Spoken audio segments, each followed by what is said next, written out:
Hey everybody, how you doing? Can everybody hear me okay?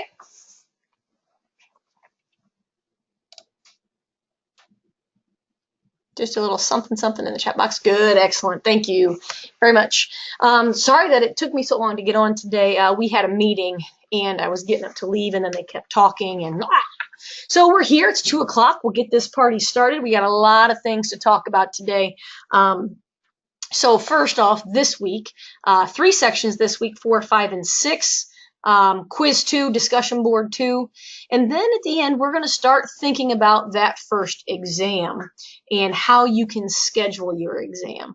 So next week, we'll cover sections 7, 8, and 9, and that will end Unit 1.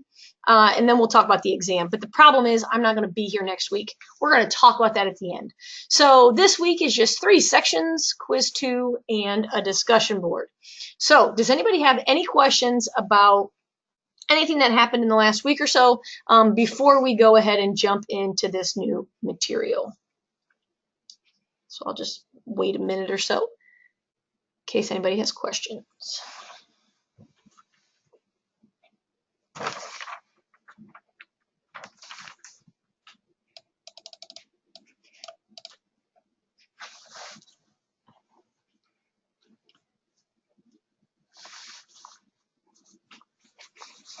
I really wish I could see if people were typing. That would make my life easier. But I'm going to assume nobody has questions at this time. And if you do at any point in time, as usual, just go ahead and throw them in the chat box and we will go from there. So let's just jump in. So sections 4, 5, and 6. So section 4 deals with per capita. And it's really, really important to really kind of just get in with what does that mean. So welcome to everybody who just got here. We just now starting the information. I'm actually going to back up just real quick. Just to refresh, we're doing 3 sections this week, 4, 5, and 6, and then a quiz and a discussion board. Remember, you can see every week what is due by going to the calendar within ID Learn and making sure you know what's up. So here we are in section 4, which is per capita. So can anybody give me kind of a general definition of what does it mean when we say per capita? And if you are not muted, could you please mute yourself unless you are talking, just so we don't have the background noise. Thank you.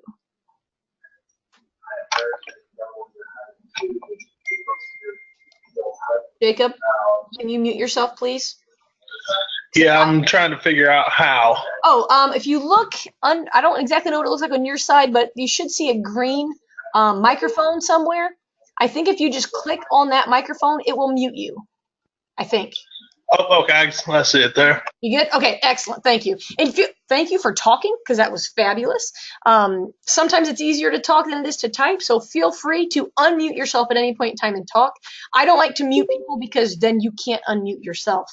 So I like for you guys to kind of be on that. So Caitlin has put in the chat box that per capita means per person, and that would be 100% correct. So per capita means per person. So we are dealing with people in this case. And one thing that you will often see me do when you see the word per is I like to put a slash through it. That slash being division. So anytime we're talking about something per capita, we're talking about per is the division bar, and then we're going to put those lovely people on the bottom. So basically you're creating a ratio. So we talked about ratios in section 2. Per capita is just a new way of writing ratios. So let's go ahead and do this first one together. Then I'm going to cut you loose on one. And remind me if you need more time as we're working through things, because I sometimes forget that you guys don't have these problems already. If you want to, you're writing them down, and sometimes that takes a little time. So just let me know if we're moving too fast, because we can take as much time as we need to. I don't have any meetings after this today, so if we need to go over, we can. It's all whatever you guys need today. So okay, this problem, let me shut up. If there are 240 TVs in my family and I have 78 family members, how many TVs do we have per capita? So when you're looking at this statement here, TVs per capita, that kind of gives you the words of your ratio. So we're talking about TVs per is the fraction bar. And then remember, as Caitlin mentioned earlier, the capita means people.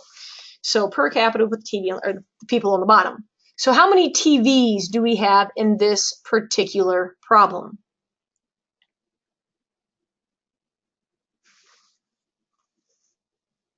$240. All right, so my numerator is 240. Then we're going to divide by the amount of people. How many people are referenced here? 78. Good participation from everybody. Appreciate that. And now we want to go ahead and simplify this. Per capita also generally means per one, right? So we want to simplify this into, well, divide. Simplify it so we can talk about per one person. So when I divide this, 240 divided by 78, let's go ahead and go to the nearest tenth, one decimal place. What do we get if we go to one decimal place?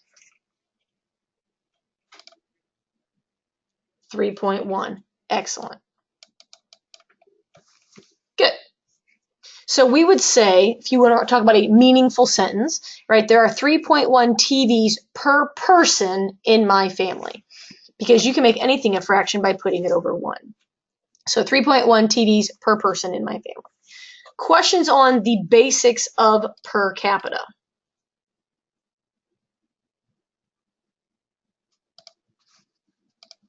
All right, I would like you guys to try this problem. It's similar, but a little bit different with the way the numbers roll.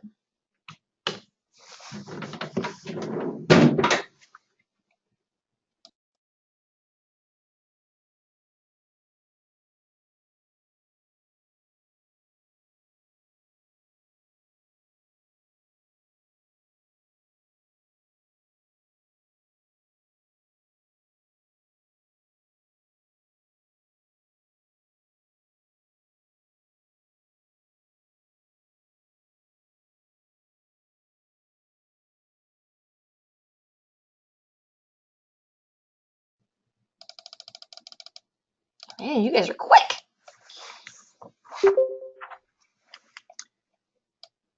All right. So let's go ahead and kind of talk through this. So a local pen company produces 23 million blue pens each year. If the population of the town is 540,000, how many blue pens are produced per capita? Now, I'm a big fan of words, right? So we're talking about blue pens per capita. So blue pens are on top. Per is the division bar, and we're going to put the people on the bottom. The key is remembering that the people are always on the bottom when they say per capita. So, right, 23 million blue pens and 540,000 people. Now, you could have done it a couple different ways. We had a couple different answers, including Trent's is the last one I see. It comes, when you go to the nearest tenth, to 42.6 blue pens per person in this town. Does anybody have any questions how they go from 23 million with words dividing by 540,000? Because there's a couple different ways you can do it, and I want to make sure that you feel comfortable with what's going on. First of all, remember that million means 6. So you could have just added 6 places, which would give you 6 zeros, and then divide that by the 540,000. You could have changed everything to scientific notation, as we have practiced that in the last session. I'm sorry that I'm cutting in and out. I hope, let me know if that continues. I don't know if there's anything I can do about it. Hopefully that gets better. Maybe I'm stuttering and it sounds like I'm cutting in and out. Maybe. Hopefully that gets better. But you have options, right? And depending on your calculator, some calculators you can even type in an E with a 6, and that shows you millions as well. So depending on how you see it, hopefully you would get 42.6. Did anybody have questions on how we got 42.6?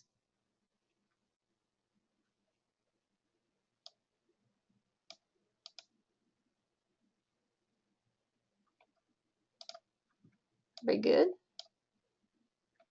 Okay. Can you hear me? Am I coming through okay now? Caitlin, am I still Is it still a bad connection? Is everybody having trouble? Amy says she's good. That's good. That's positive. Okay. All right. So Caitlin, it might be you too, or it might be your connection, or it might have just been a glitch. But hopefully we're good there. Okay. So there's per capita, right? Basic. You're creating a ratio. You're putting people on the bottom. You're simplifying to be out of one. That's kind of the overarching goal of the per capita. Yeah. Yeah, and Caitlin, I don't know what kind of weather you're having right now, but it always could be part of that as well. Okay, now we talked about scientific notation last time, dealing with big numbers, and now we're going to talk about scientific notation with small numbers. So just based off what we did last time, and I know you guys practiced with scientific notation because you did your homework, I would like you to try these two problems. Don't put the answers in the chat box just yet, but try these two and then just kind of chill for a second.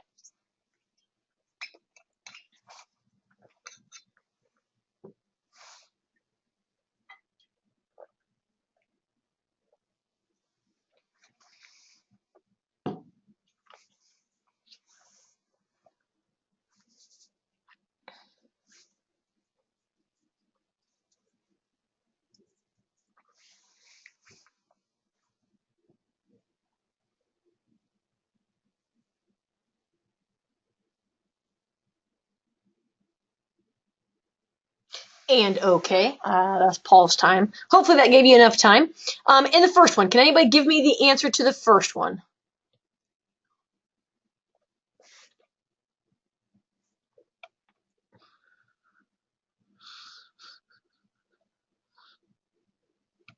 Excellent. 2.3 times 10 to the negative 6th.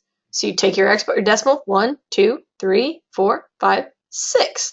Because remember, with scientific notation, we want that first number to be between 1 and 10. So we've got the 2.3, that is between 1 and 10. And then our exponent, we moved our decimal 6 places, so we have the 6, but it's got to be negative because this we consider to be a small number. Small meaning less than 10. Now, when you're talking about web work, I don't think you can use capital X's. I think you needed a lowercase x, right? So some people are having some difficulty putting things in. We always want to make sure when you're doing your homework, give yourself time to have issues. Not necessarily just with the concepts, but with web work. So if you start a couple days in advance, we can get those things taken care of. Most of the troubling stuff in web work, I think, happens at the beginning. And it seems like we kind of hit a smooth part, section 5 and 6, and it gets a little easier from there. So if you have questions on how to insert things in web work, just shoot me an email. But give me at least a day to respond because, depending on where I'm at, I need some time to respond. Okay, so good. They're in number 1. Jacob, you have 10 times 10 to the negative 6th. I don't know where you got your 10 from. Your beginning 10, because remember, you're dealing with the number you have, and you want your decimal. Oh, wrong key. Excellent. That's an easy one to fix. Good work. Okay, in number 2. This negative 3 tells us to move our decimal place. Which direction, left or right? Left. Very good. Good consensus. Negative means get smaller. So we're going to move our decimal 1, 2, 3 places. So we end up with 0.0093. I want to make note right now that I put a 0 in front of the decimal point.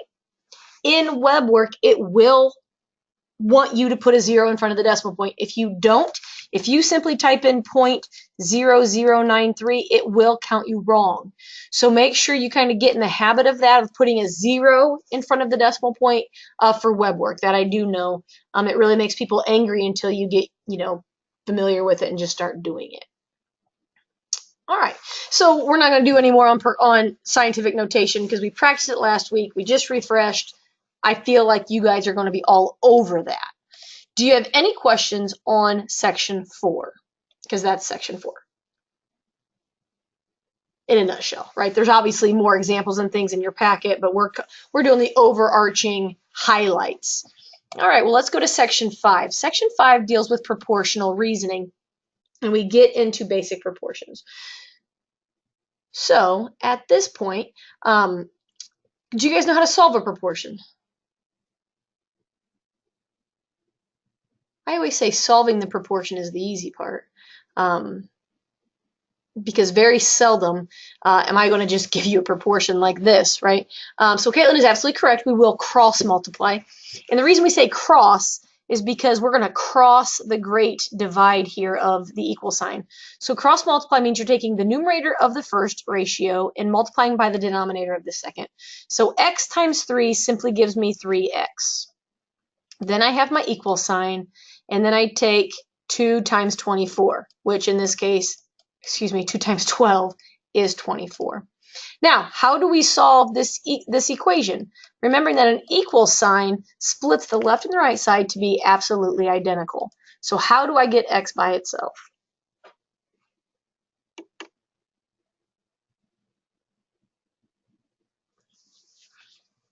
Divide, exactly. We're going to divide by 3. And we get an answer of x equals 8. So 8/12 is the exact same as 2/3. So a lot of people will say a proportion, you cross multiply and divide, because that's what we do, right? We cross multiplied in red, we divided by in yellow, and that gave us our answer. Now, again, I always say that that's the easy part, because most people can multiply and most people can divide. And once you get in the habit of this, it goes really smoothly. But unfortunately, you are going to be asked to set up the proportions first. So we're going to have story problems. They are going to be the highlight of your life. If you are a visual person, it might be very, very positive for you to label yourself a proportion. And what I mean by that is there are 4 ways to set up every proportion. 4 correct ways. Let me spell that out. And it doesn't matter which one of the 4 that you pick, you're going to get the right answer. But the key is to be consistent. Okay, so I want to make sure that we're talking about this. So when I read this problem, I'm going to label my things first. So Sally ran 4 miles to every 3 miles run by Billy. If Billy ran 254 miles in 2016, how many miles did Sally run? Okay, so the first thing that I notice when I read this is I am comparing Sally and Billy. So I'm going to say this is Sally and this is Billy. And again, there's 4 ways to set these up, but I want to be consistent. So Sally and Billy, we're going to compare them. So we're going to talk about first the initial comparison. So anything that was about the initial comparison is going to be on top. And then they talked about 2016. So anything about 2016 is going to be on the bottom.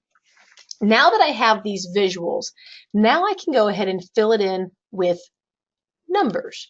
So Sally ran 4 miles. That's the initial information. Sally ran 4 to every 3 miles run by Billy. Initial Billy, 3. Then it says if Billy ran 254 miles in 2016, Billy is 254. How many miles did Sally run? Here is my X. So again, we could have put Sally and Billy on the side, an initial in 2016 across the top, and it's not going to change your math, it's just going to change how it looks initially. And then we go ahead and we solve this. So again, we cross multiply. 3 times x is just 3x. And then 4 times 254. What is 4 times 254? 1016. Excellent. You guys are on that. Then to refresh, we're going to divide both sides by 3. Ooh, that color's a little bit harder to see. If there's any of these colors you can't see or you don't like, you just got to spit it out at me. My Wednesday class said they really like the dark background. They think the colors are easier to see than on a white background. If you don't like it, you tell me, we change it, right? It's whatever you guys want. But when we divide 1016 by 3, what do we get?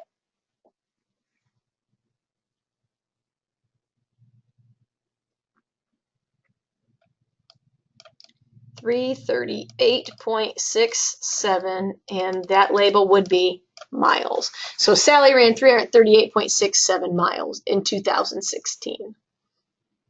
Okay. I do not require you to put the labels on the outside of these pieces, right? But depending on the problem, sometimes people find it easier to just give themselves a little bit of guidance, I guess, because consistency is the key when you're setting up proportions. And it's true, the more of these that you set up and practice with, the easier they get. You start to see how things really relate as you're working through them. So it might be beneficial for you to do that. Okay, go ahead and try here this problem on your own. The distance from Cleveland to Columbus is 140 miles, but just 1.5 inches on the map. If the distance from DC to Pittsburgh is 5.5 inches on a map, how many miles are between the two cities? And by the way, I made up this problem. I didn't actually measure anything, so it's not exactly accurate. Okay, go ahead and try that one. Just give me a yes in the chat box when you finish.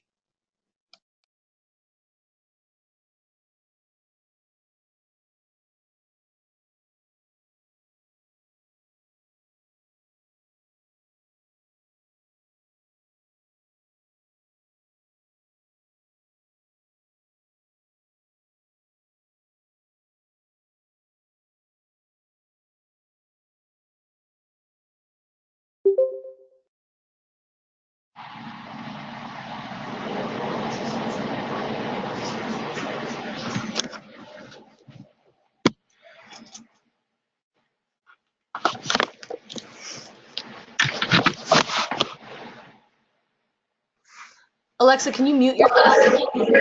You'll see a little green microphone next to you. Just click on that and that'll mute yourself when you're not talking. Thank you. And then when you want to answer, just re-click on that green microphone and then you can talk. Thank you very much.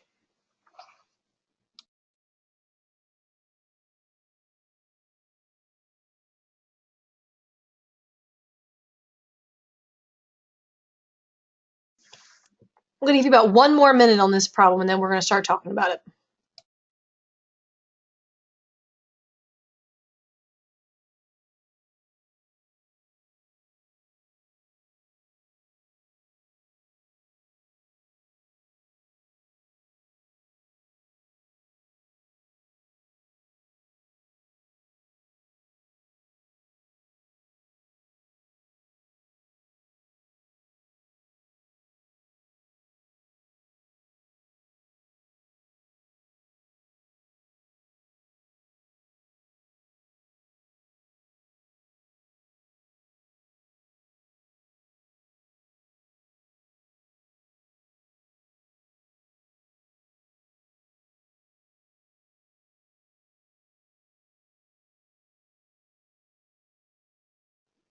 Okay. Would anybody like to take control of the pen? And yeah, okay, so you all now have control of pens. Would anybody like to take control of a pen and write their ratio or their proportion on the screen? If you don't want to, that's fine. I'll do it, but sometimes it's fun for you guys to see how hard it is to write on these things. Anybody? Nothing's happening?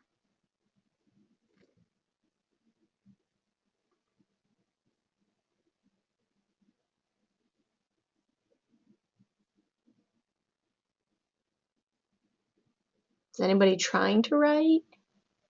Or is it just me?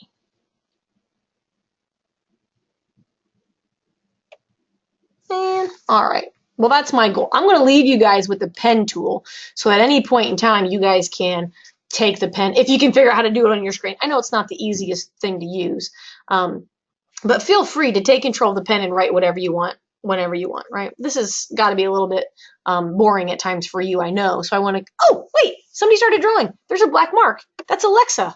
Go with it. Because you all have pen colors next to your names. Or Jacob, you both had black. Do you want to continue drawing, whoever it was? Christian, I don't know what the answer is. I don't have this paper in front of me. I lost it. I was hoping you guys would give me the answer. But it's definitely more than 140. I'll give you that. That's probably about right. Oh, there's a red marker. Yes. Okay. We're making progress now. I think.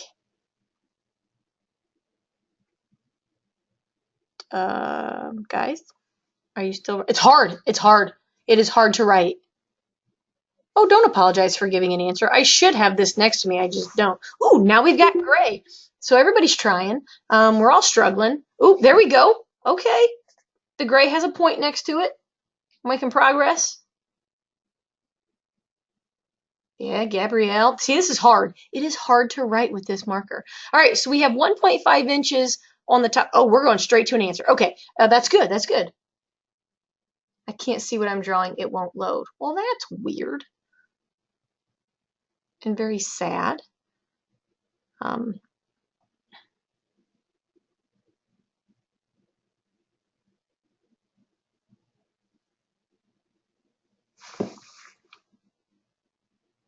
oh, what did I just do? That was me. I did something. Hold on. Let me fix it.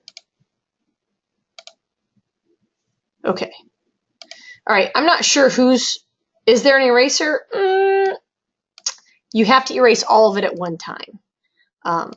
We're gonna figure out how to get this to work eventually. So feel free to draw as you want. You don't have to erase that. I don't think.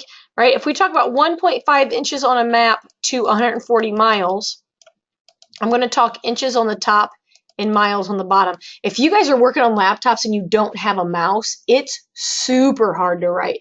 It's hard. I have a mouse on a desktop, and that's horrible. So I can't imagine trying to use a laptop without a mouse. And then we have 5.5 inches on how many miles. So I think based off this color, I think this was Gabrielle. This is a good start, right? Because you're cross multiplying.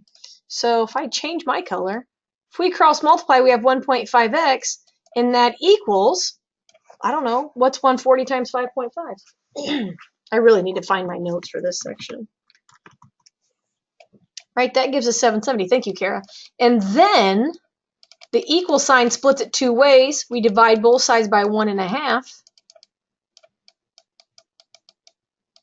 And if you divide 770 by 1.5, you get Christian's answer of 513.3.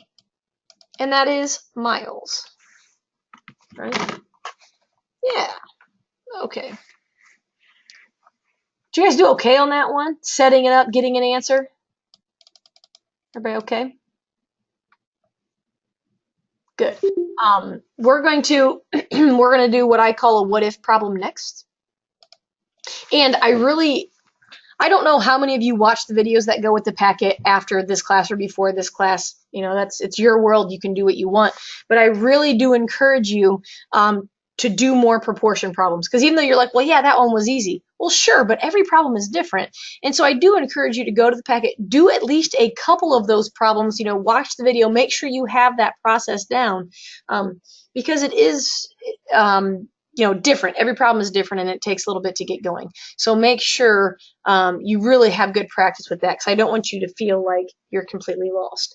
Okay, so I'm going to erase this. We're going to go to the next problem and what I call the what if game. So the what if game, it happens when you're given information. Okay, so this again made up problem. In Michigan, we've got $16,500 with 250 people, and in Ohio, we have $24,750 with 300 people. That's actual data, right? So this is what actually happened. I don't know. Maybe they were raising money for the Red Cross for hurricane relief. I don't know, but this is what actually happened. Then we look at the problem. The question itself is what I call the what if game. If Michigan were proportional to Ohio, how much money would Michigan raise? Okay. And you could say, well, Michigan raised 16,500. Well, yes, that's what they actually did. We want to know what would they do if they were like Ohio, right? We're playing the what if game. So the easiest way, in my opinion, is to first think, okay, I'm talking about Ohio and Michigan. The two pieces of information that I have money and I have people. So I have myself, my setup here. The easiest thing I can think of is to start out with, what are you trying to find? Where does my unknown value of X go? And since the question is, how much money would Michigan raise? Michigan money is where X goes. That's what I'm trying to find. I'm trying to find that new value of money for Michigan. Well, the other three pieces we get from our data. So Ohio is 24,750 with 300 people. If Michigan was proportional to that, their 250 people would do how much money, right? So really you're comparing their actual of 16,500 to this should or would be value that we have here in this proportion. So I've got my 300x equals what?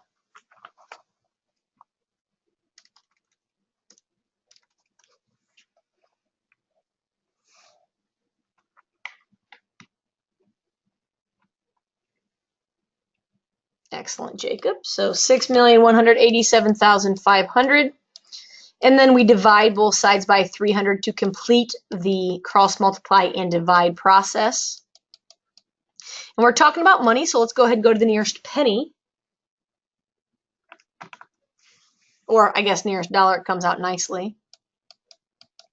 I wrote the dollar sign twice because I'm not paying attention. And so we end up with $20,625. So this is what they would do if they were like Ohio. So you could say, find the difference between those. Michigan would raise $4,125 more if they were like Ohio. But Michigan's not like Ohio. Michigan sucks, right? I'm an Ohio State fan, so I don't like Michigan. But that's probably why I made these numbers the way I did. But it's the what if game. So there will be problems that you're going to say, they gave me all the information I need. I don't understand how I can come up with, a math problem. Well, look at your question. If Michigan were like Ohio, how much would they raise? You're playing the what if game. Start with where does my unknown value of X go? And then let's go from there. Okay. Questions on proportions, section 5, or playing the what if game. So if nothing else in section 5, you might want to just go through and play, check out the what if problems in there. They tend to be a little trickier than just the straight up proportions. But does anybody have any questions before we move on to section 6?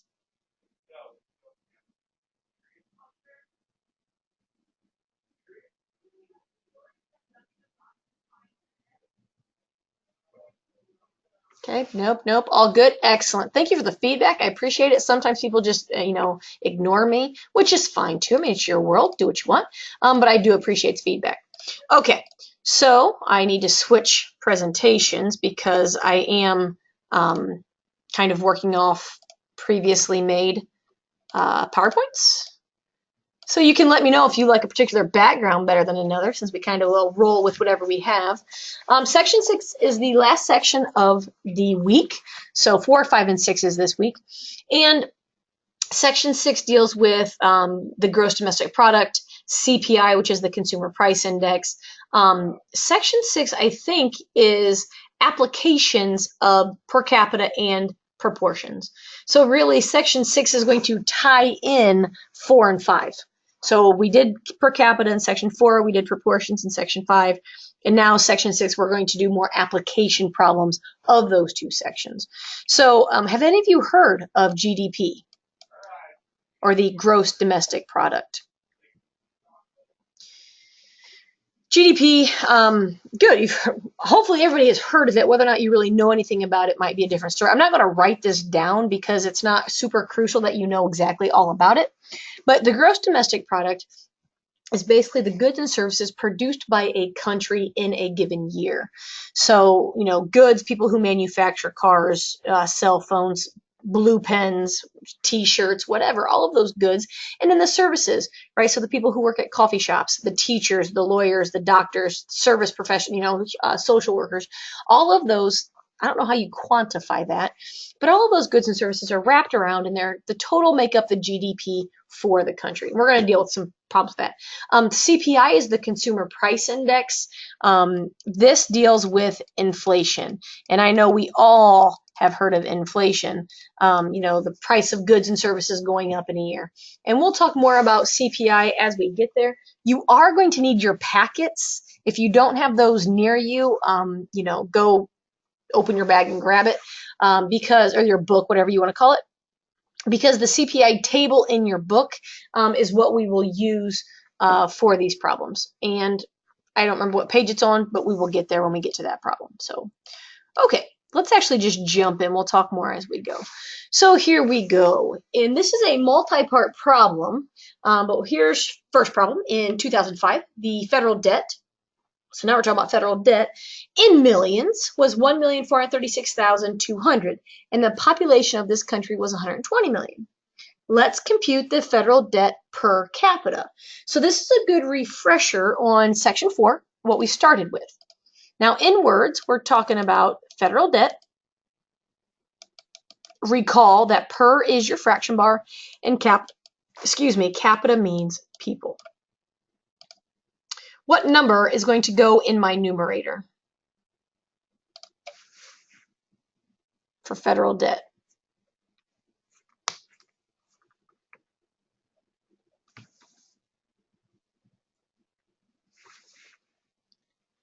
Good, and I'm not mad at all by your answers, but I'm not sure if you guys, because we're not in person, I can't tell whether or not you did that on purpose.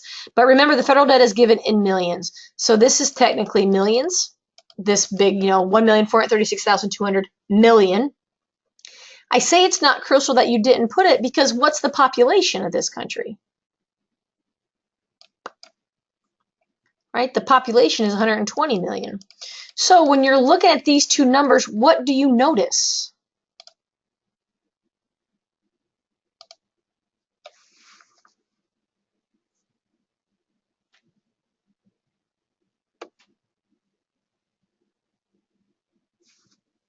Numerator, denominator. Think about fractions. If you have something that's the same in the top and the bottom, they'll reduce out, and that's going to be super huge when we get to unit 2 of reducing units. So when you're looking at these numbers, the federal debt in millions, the population in millions, because they're both in millions, those cancel out. And I'm really just left with the 1,436,200 over 120. And that's why when you guys give me that number, yeah, that number is perfect. Because the units are the same, they don't matter. Now, if those two units had been different, you'd be dealing with a whole different story here. Okay. All right, so let's go ahead and reduce this or simplify it down. If I divide those two numbers, what do I get? And I do have the paper for this section, so I do know what these answers are.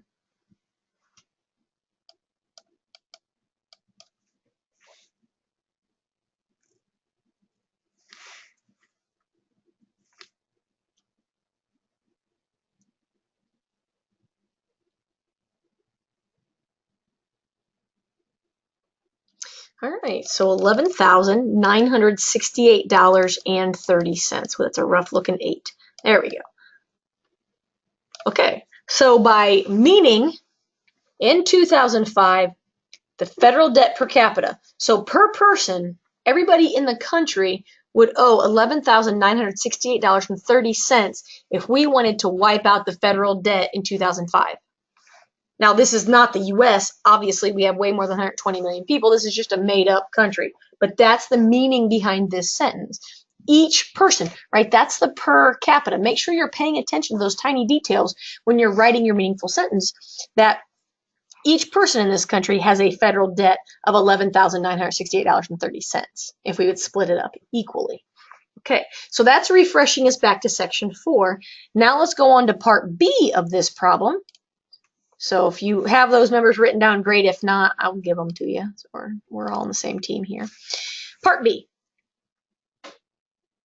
Oh, I know why I did this problem. Okay, if the federal debt increased by $1.4 trillion between 2005 and 2015, what was the new debt in 2015? This is not a proportion problem. I did this one on purpose because you're going to have a homework problem that is kind of similar to this. And I do have a video for it that I'll post, but we're going to talk about it also. So if you recall that in 2005, our debt was 1,436,200 million, and it increased. That means we're going to add 1.4 trillion. So the problem is million and trillion are different values. And I can't simply add the two numbers in the front because the million and trillion are different. I need to somehow either put these both in standard form, which would be ugly, or I want to get them to have the same word at the end, which is really the major goal. Now, watch this. It's like I'm gonna do magic. I want to focus on this top number. Recall back from our scientific notation days that million means how many?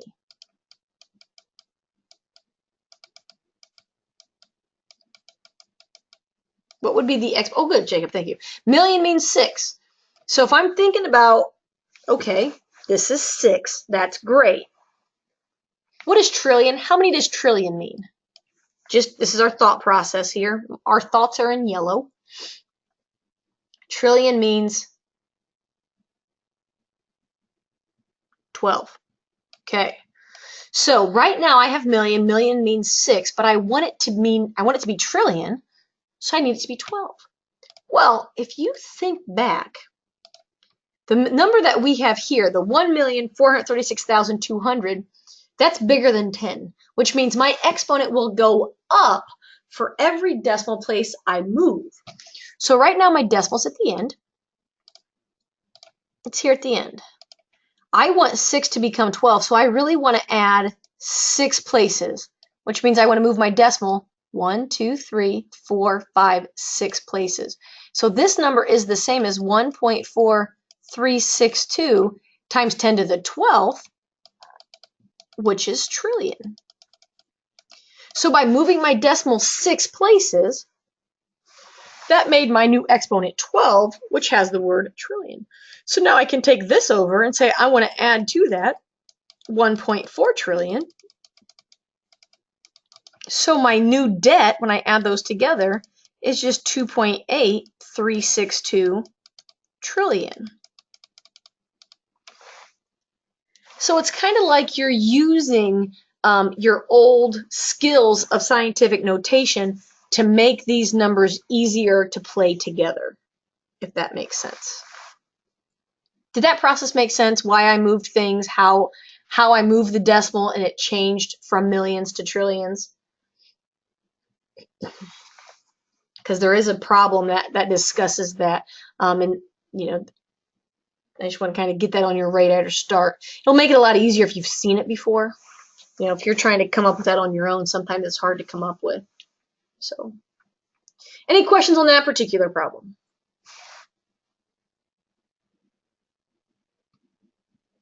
Okay. All right. So now we're going to get into the Consumer Price Index, which you will need your packet. We're going to go page 44. So the Consumer Price Index talks about inflation, right? The change in the costs of goods and services over time. So the Consumer Price Index, they're going to be proportion problems. And, I often have students who say, well, how do I know when I need to use the CPI table? So you'll see it in your packet on page 44. It's got all there's years there and then all those values next to them. So the values that are next to the years, those are your Consumer Price Index values. Those are your CPI values. And here's what I tell people when they talk about how do I know when? Well, the Consumer Price Index is always going to talk about money, always, and it's always going to be comparison over time. So if you're comparing time, I've got time 1 and I have time 2. Most of the times those are years, sometimes they're months of years, but time 1 and time 2, that's what I'm comparing, 2 different time periods. I'm always comparing money, and I always have to use my CPI values to compare. So every CPI problem I set up the exact same way. I put my money in the numerator, I put my CPI values in the denominator, and my one ratio is time 1, my second ratio is time 2. Always, right? I like to be consistent in my setup. And this allows us to say, if bacon prices have increased with inflation, how much would they be at this point in time? Then you can see if things grow faster or slower than inflation. Let's do a problem. Okay. And this is kind of fun. You can kind of live in, no man's land and make up things.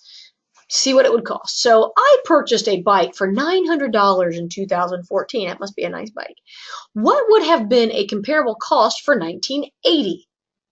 This assumes that bike prices increased with inflation. Okay, we're going to do this one together. First thing, right, I like to do my labeling. I see my two time periods. 2014 is time 1, 1980 is time 2. It doesn't matter which one you put first, which one you put second, right? Remember, it's a proportion. There are 4 correct ways to write every proportion. Now, in the top, I'm going to put my money, and in the bottom, I'm going to put my CPI values. Okay, so here is my setup. So, when I go back and I look at my problem, my bike was $900 in 2014. So the 900 goes here. What would have been a comparable cost for 1980? So cost 1980, X goes here. Your denominators come from page 44. So what's going to go under 900? What is my CPI value for 2014?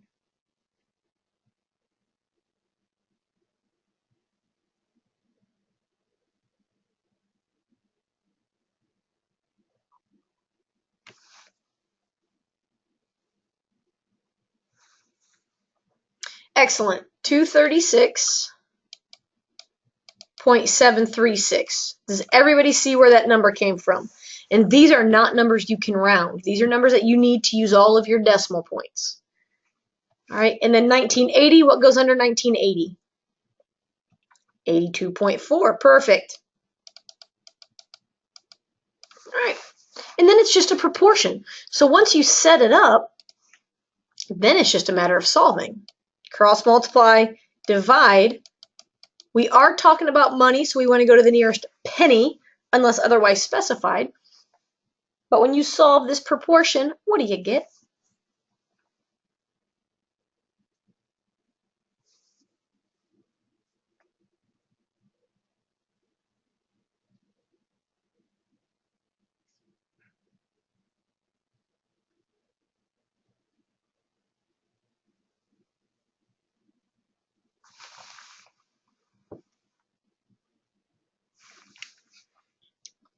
$313.26. So a bike that cost $313.26 in 1980 would be approximately $900 in 2014. You might say, what's the point of this? Well, I'm not entirely sure, but it allows us, more so of I don't really care how much something was in 1980, but it allows us to do comparisons about things. Did things grow faster or slower than inflation? Do I need to get a cost of living increase at my job, right? Has things in my area grown faster than inflation? Should I get more than the cost of living increase? That kind of thing. So when you hear people talk about, oh, I got a 2% raise because that's the cost of living increase, that's the CPI, that's the consumer price index. That's the inflation rate. That's why people get that cost of living increase. That's how it all ties together. Okay, I want you guys to try one. You guys try this. It's going to be our last problem of the day unless you guys want to do more, but I want you guys to try this one on your own. Set up your proportion using your CPI values from page 44, and then let's get an answer. So I'll give you a minute or two. Again, just type yes in the chat box when you have your answer.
All right, I got a couple of yeses, and that's fantastic. I'm going to throw up a proportion again, 4 possible proportions for each one, and then I would like one of you to shoot me out an answer. So we've got 49,000 over the CPI of 65.2 equals X over 207.342. So this would have been your proportion. And then if one of you can shoot me out an answer, I would appreciate it greatly.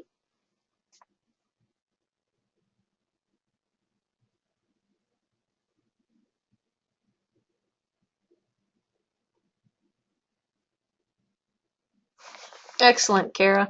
$155,824.51. Very good, very good, very good. Okay, questions on CPI proportions, per capita, anything like that? Or that particular problem? Anything in general? Okay. All right. If you do, obviously, throw them in the chat box. Keep the conversation going. We need to talk about what's coming up. So a couple things. One, do your homework, right? Most of you are doing a great job with that, and I appreciate it. It's awesome. Don't wait until the last minute. The next 3 weeks are super crazy in my world. And so most of the time I get back to people within a couple of hours, but this past week I was in Texas for 3 days, and the next 3 weeks I'm traveling to Texas twice and to Iowa once. So obviously if I'm in the air, I can't respond. If I'm in an Uber, I don't usually check email. So as things are getting crazy, don't wait until the last minute because I can't help you at the last minute. So really I'm saying do this for me more so than for you. That way if you need help, I can get you help. We need to talk about next week. So, okay, sometimes I need to write when I talk, and I'm going to need feedback from you. You can either chat your feedback, you can unmute yourself and talk. I don't really care how you do it, but since you guys are the ones that are showing up, I want to do what's best for you. Okay, so next Tuesday is October 3rd, and then the week after that is October 10th. October 10th, I will be here. That is great. However, that's exam week. So normally I talk about exam week the week before, which is October 3rd. However, I am not going to be in front of a computer at 2 o'clock on October 3rd. I'm going to be in the air. So my flight to Texas leaves on Tuesday from Indianapolis around 11, and I don't get to Texas until later, right? I've got to stop somewhere. I don't remember where. But anyway, I cannot be here for our 2 o'clock session. So I have options. All sorts of options, because I don't just leave you hanging. It's not, oh, it's canceled, figure it out on yourself. That's not how I roll. So one thing we can do is we can move our October 3rd session to Monday. I am free on Monday anytime after 12, after noon. After noon on Monday, I can do anytime. So if Monday afternoon, evening works, and I will do an evening session without even thinking about it, let's do this. Okay, so October 2nd is an option anytime. Also on October 3rd, eventually I'm going to get to my hotel. And in my hotel, I will have internet. And with an internet, I have a computer. So I can do an October 3rd evening section. I don't know what time my plane lands, but I think I'm available after 6 o'clock Eastern time. Maybe 7 o'clock would be better. So if we would do a 7 or an 8 or a 9 o'clock session on that Tuesday, I can do an evening session. Any of those will work. And I want to do, or we can do a Wednesday night session, or we can do a Friday session. I will be home.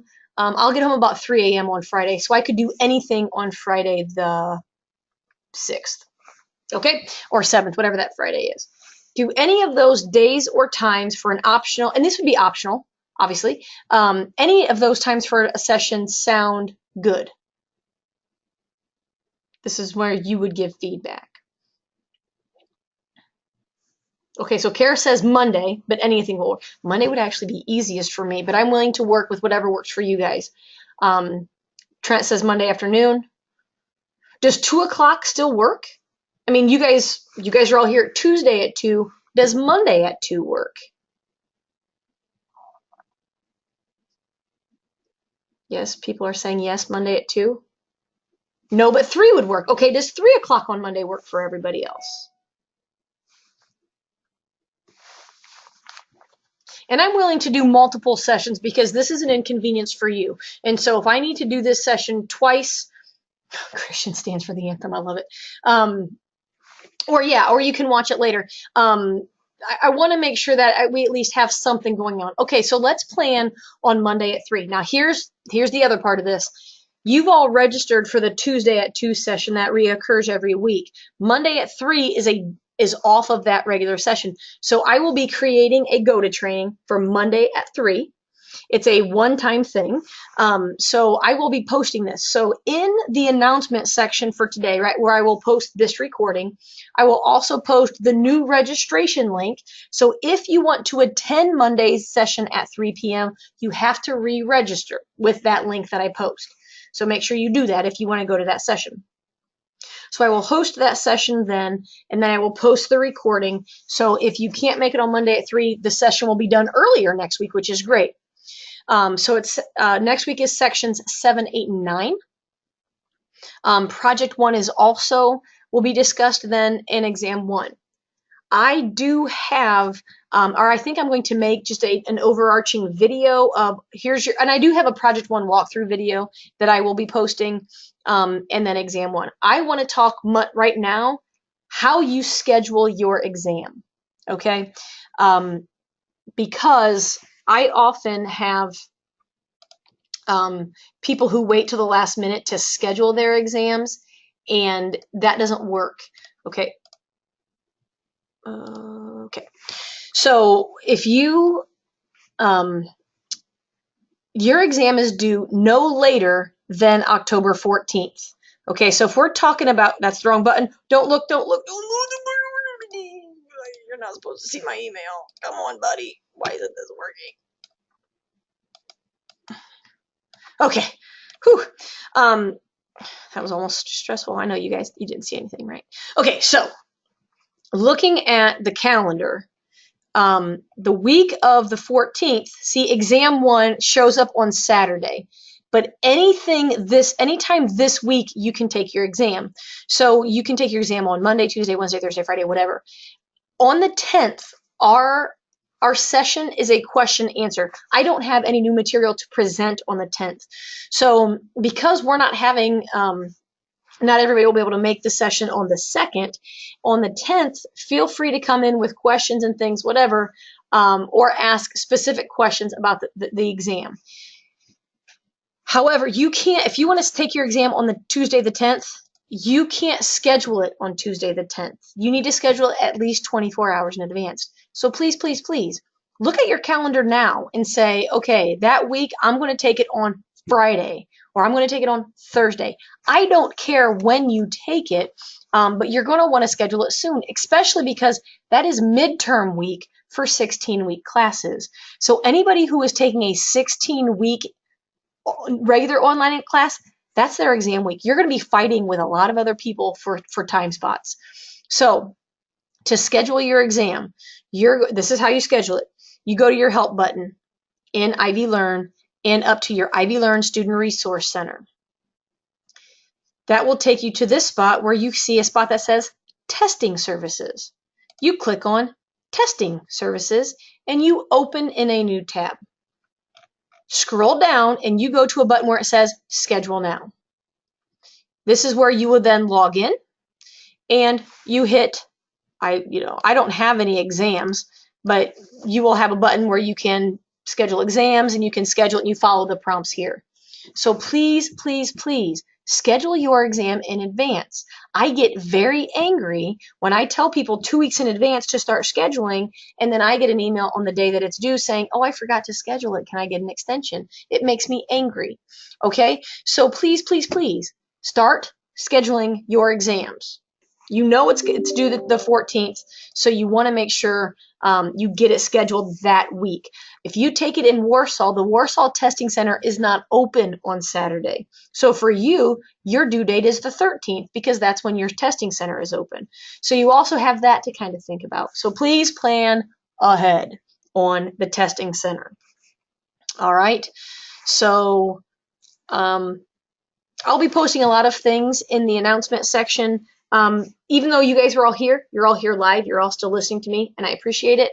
There are a couple homework problems in section 5 that have been difficult for my other online section that is 16 weeks. And so I have other videos for those homework things. So in the announcement section, I will have this video, but I will also have links to other videos for the web work problems. So you might want to go just check that and see which problems I'm posting videos for. That way, if you have issues, you know where those resources are. Okay, and then that will also speed, if you have questions, it'll speed up your time. You don't have to wait on me. You can go straight there and watch those videos. So, okay. Does anybody have any questions about anything at this time?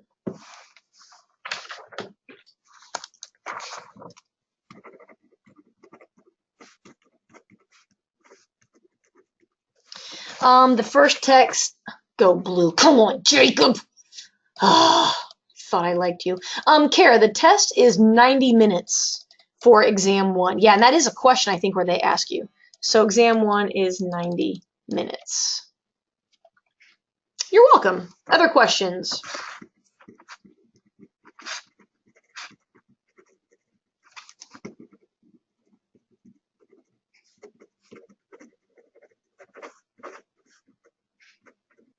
Okay, well, I'm finished with everything. So you are free to go. If you have other questions, I'll stick around for a few minutes to answer any other questions people have. But if you're done, go ahead and sign off, get started on the next round of homework and stuff. And as always, email me if you have questions. I try to get back to you as soon as possible. Thanks for being here. Thanks for working hard. And here we go. So thanks for being here today.